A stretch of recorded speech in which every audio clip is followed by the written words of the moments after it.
ప్రభువైన యేసుక్రీస్తు నామమున మీ అందరికీ కూడా వందనాలు చెల్లిస్తూ ఉన్నా. అందరూ బాగున్నారు కదా? మరి ఒక వారం దేవుణ్ణి స్తుతించడానికి ఆయన ఇచ్చిన మంచి సమయాన్ని బట్టి ప్రభువుకి మేము చెల్లిస్తూ ప్రార్థన చేసుకున్నాం. అద్వితీయుడైన మా పరలోకపు దేవ, పరిశుద్ధుడా మీకు వందనాలు నాయన. ఈ జూన్ మాసములో 2వ వారములో నీ మహోన్నత నామాన్ని గణపరుస్తూ ఉన్నాం. మీ ఆత్మతో నింపండి, మీ అభిషేకముతో నింపండి, మీ కృపతో నింపండి, మీ సహాయమును మాకు అనుగ్రహించండి. నువ్వు మాతో మాట్లాడినప్పుడు మాకు మేలు కలుగుతూ ఉన్నది కనుక ఈ యొక్క యూట్యూబ్ ఛానల్ ద్వారా మా ప్రియబిడ్డలు అయా దూర ప్రాంతంలో ఉన్నవారు, అయా ఇది అలాగే మిత్రులైనటువంటి వారు ఈ మాటలు వింటూ ఉండగా వారి జీవితాలను కట్టి మీ ఆశీర్వాదంతో నింపి సమస్త మహిమ మీరు పొందుకోమని మీ కృపాస్థాలకు అప్పగించుకుంటూ ఈ స్తుతియాగాన్ని మనం యేసు నామములో మీకు సమర్పించుకొని పొంది ఉన్నాము తండ్రి, ఆమేన్. ప్రియమైనటువంటి దేవుని పిల్లరా, ఈ ఉదయకాలమందు దేవుని యొక్క లేఖనములో నుండి అపోస్తలుడైన పౌలు కొరింథీ సంఘానికి 2 సార్లు ఉత్తరాలు రాశాడు. మొదటి ఉత్తరం రాశాడు, అందులో దాదాపు 16 అధ్యాయాలను మనం చూస్తూ ఉన్నాం. అలాగే 2వ ఉత్తరములో కూడా మరి 13 అధ్యాయాలు, 29 అధ్యాయాలు ఈ 2 పత్రికల్లో మనం చూస్తూ ఉన్నాం.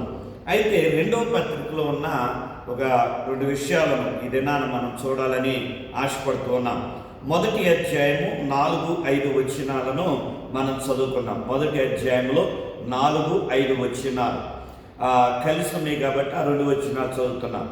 దేవుడు మమ్మను ఏ ఆదరణతో ఆదరించుచున్నాడో ఆ ఆదరణతో ఎట్టి శ్రమలలో ఉన్న వారినైనను ఆదరించుటకు శక్తి గలవార మగునట్లు ఆయన మా శ్రమ అంతటిలో మమ్మను ఆదరించుచున్నాడు. క్రీస్తు యొక్క శ్రమలు మా యందు ఎలాగ విస్తరించుచున్నవో అలాగే క్రీస్తు ద్వారా ఆదరణయు మాకు విస్తరించుచున్నది. ఇక్కడ మొట్టమొదట మనం నేర్చుకునే మొదటి పాయింట్ ఆదరించు దేవుడు అని మనం టైటిల్ పెట్టుకున్నాం. ఈ రోజున 2 విషయాలు జ్ఞాపకం చేస్తాం. మొదటిది ఆదరించు దేవుడు. ఈ మొదటి అధ్యాయంలో నుండి దేవుడు మనల్ని ఆదరించేవాడు. మన జీవితంలో ఎన్ని శ్రమలైతే విస్తరిస్తాయో, ఎన్ని శ్రమలు విస్తరించినా ఆ శ్రమలలో మనల్ని ఆదరించగలిగిన వాడు మన ప్రభువైన యేసుక్రీస్తు మాత్రమే అని పౌలు కొరింథీ సంఘానికి తెలియజేస్తూ ఉన్నాడు. ఎందుకంటే పౌలు రాసిన ప్రతి పత్రిక ఆయన ఎంతో బాధలు, శ్రమలు, సమస్యలు అనుభవిస్తూ, మరి అలాగే కొన్ని పత్రికలు చెరసాల్లో ఉండి, మరి కొన్ని పత్రికలు రాసేటప్పుడు శరీర బలహీనతలో ఉండి ఆయన అనేక మందిని ప్రోత్సహిస్తూ ఉన్నాడు. ఆయన రాసిన ఈ కొరింథీ పత్రికలోనే తను ఎలాంటి శ్రమలు అనుభవించాడో చెబుతూ ఉన్నాడు. మరి ముమ్మారు నేను కొరడా దెబ్బలు తిన్నాను, అలాగే వస్త్రాలు లేక ఆకలి దప్పులతో అలమటించా, సముద్రములో ప్రమాదములో, అలాగే మరి మనుషుల చేత ఊరి బయట వేటపడి ఉన్నా, రాళ్లతో కొట్టబడి ఉన్నా, బెస్తముతో కొట్టబడి ఉన్నా, ఇలాగా అనేక శ్రమల గురించి అనేక పర్యాయాలు తాను పొందిన ఆ శ్రమల గురించి తెలియజేస్తూ ఉన్నాడు. మరి ఇలాంటి శ్రమలో తను ఏమాత్రం కూడా వెనకడుగేలా, ఏమాత్రం కూడా అధైర్యపడలా, ఏమాత్రం కూడా బలహీనుడు కాలా. ఆయన ఏం చేస్తూ ఉన్నాడు?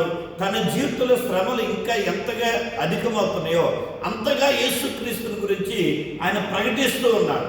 ఆయన చంపటానికి మరి రోమా ప్రభుత్వం దగ్గరికి, రోమా అధికారి దగ్గరికి తీసుకెళ్లేటప్పుడు కూడా మార్గంలో ఆయన చంపేయాలని ఈ యొక్క యూదులైనటువంటి వారు, శాస్త్రులైనటువంటి వారు కొంతమందిని ఏర్పాటు చేసుకొని కావలు కాస్తూ ఉన్నారు, పొంచి ఉన్నారు. అలాంటి పరిస్థితులు ఉన్నా కూడా తెలుసుండి కూడా ఆయన క్రీస్తుని గురించి ప్రకటిస్తూ ఉన్నాడు. ఒకవైపు రాళ్లతో కొడుతూ ఉన్నా కూడా క్రీస్తుని గురించి ప్రకటిస్తూ ఉన్నాడు. మనం ఏం చేస్తున్నాం? మన చిన్న సమస్య వస్తే మన దేవుని దూరంగా ఉంటాం. కొంచెం జ్వరం వచ్చేటంటే చర్చి మానేస్తాం, లేదా ఏదన్నా ఉద్యోగుల సమస్య ఉందంటే మనం దేవుణ్ణి మర్చిపోతూ ఉంటాం. అంటే లేదా నేను ఉద్యోగులను తీసేస్తాను అని చెప్పగానే ఒకవేళ ఆదివారం మన చర్చి మానేసి మన డ్యూటీకి వెళ్తాము. ఇలాగా చిన్న చిన్న పరిస్థితులు బట్టి మనం దేవునికి దూరంగా వెళ్తూ ఉన్నాం. కానీ అపోస్తలుడైన పౌలు అలా చేయగల. అపోస్తలుడైన పౌలు ఏ విధంగా ఉన్నాడంటే తన జీవితంలో ఎన్ని శ్రమలైతే వస్తున్నాయో ఆ శ్రమలు విస్తరిస్తూ ఉంటే దేవుని యొక్క ఆదరణ కూడా అలాగే పొందుతూ ఉన్నాడు. అందుకే ఆయన అంటూ ఉన్నాడు ఈ కొరింథీ సంఘంతో, మీరు అధైర్యపడవద్దు, మీరు ఏమాత్రం కూడా మీరు భయపడవద్దు. ఎందుకంటే మమ్మలను ఏ విధంగా అయితే దేవుడు నన్ను ఆదరించాడో, అలాగే నాతో పాటు ఉన్న ఆ అపోస్తలులు ఏ రీతిగా దేవుడు ఆదరించాడో అదే ఆదరణ మీకు కూడా ఉన్నది. అదే దేవుడు మిమ్మల్ని కూడా ఆదరిస్తాడు అని చెబుతూ ఉన్నాడు. నా జీవితంలో కూడా అనేకమైన పరిస్థితులను ఫేస్ చేసే పరిచర్యలు, వాటన్నిటిలో కూడా దేవుడు ఆదరించాడు. దేవుడు ఆ పరిస్థితుల్లో పైకి లేవనెత్తి ఆయన నడిపిస్తూ ఉన్నాడు. కనుక మన దేవుడు ఏ పరిస్థితిలో ఉన్నా ఆదరించగలిగిన వాడు.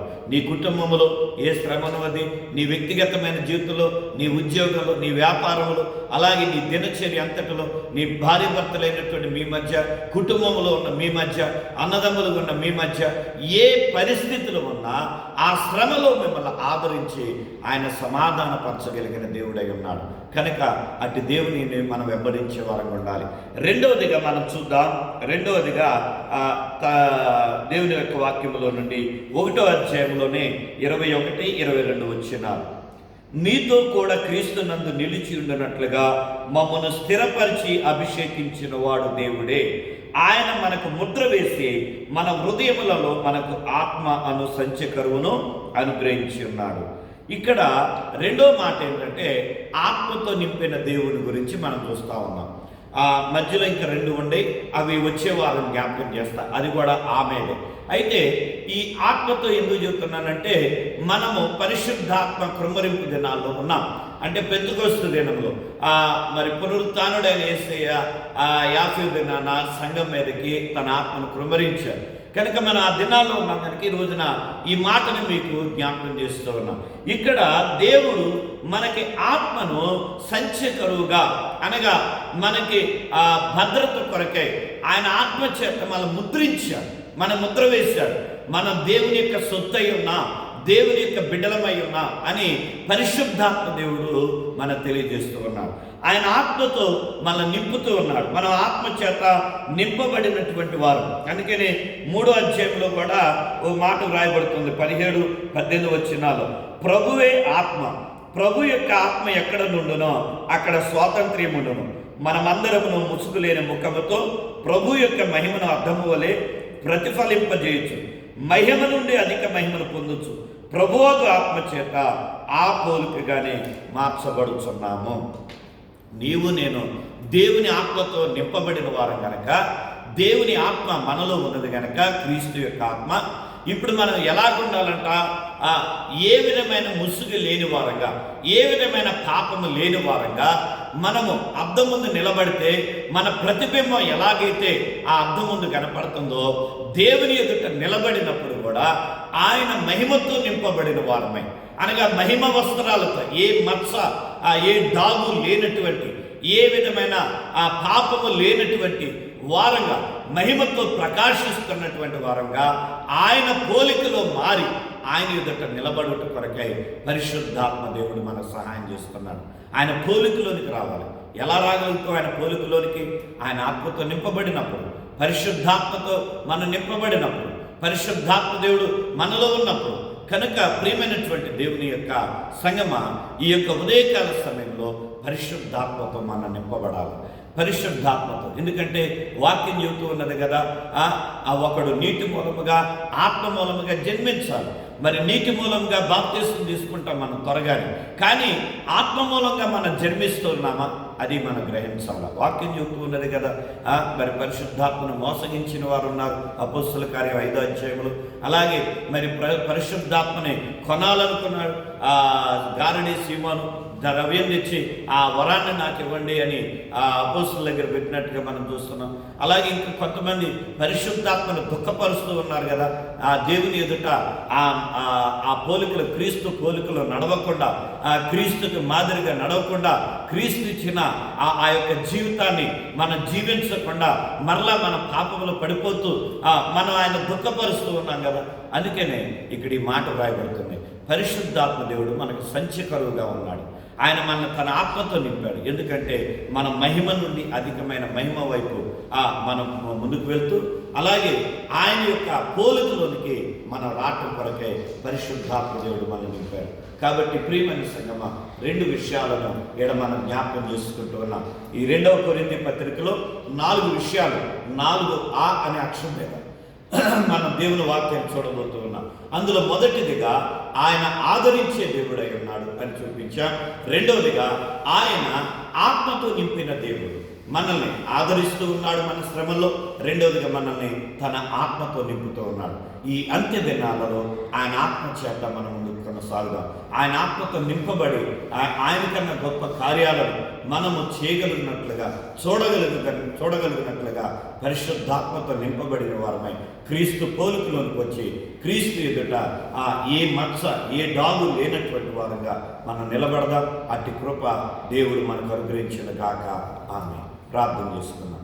బహోన్నతుడైన తండ్రి, సర్వాధికారి, నిన్ను స్తుతిస్తూ ఉన్నా. ఈ ఉదయకాలమందు దేవా, మరొక మారు నీ పాదాల ఎద్దకు వచ్చి నిన్ను మహిమపరిచే భాగ్యం ఇచ్చారు. నీ ఆత్మతో నింపండి, నీ అభిషేకంతో నింపండి, నీ కృపతో నింపండి. మేము బలహీనులు కనుక మమ్మల్ని బలపరచాలి అయ్యా. నీతి యావత్తు ఎలాగో జరిగినట్లుగా అయ్యా, మీరు ఆయా బాప్తిసం తీసుకున్నప్పుడు అయ్యా పౌరము అయ్యా పరిశుద్ధాత్మ నీ మీదకి దిగి వచ్చిన రీతిగా మా అందరి మీద కూడా నీ ఆత్మను కుమరించి మీరు అక్కడికి ఆయత్తపరచమని ఘనత ప్రభావాలు మీకు చెల్లిస్తూ మా బిడ్డలందరినీ వారి అవసరం మీకు అప్పగిస్తూ యేసు నామమున అడిగి పుణ్యనామ తండ్రి, ఆమె. తండ్రి, కుమార, పరిశుద్ధాత్మ త్రియేక దేవుని సన్నిధి తోడై ఉండి దీవించును గాక. Amen, amen, amen. God bless you. దేవుడు మీ అందరూ దీవించును.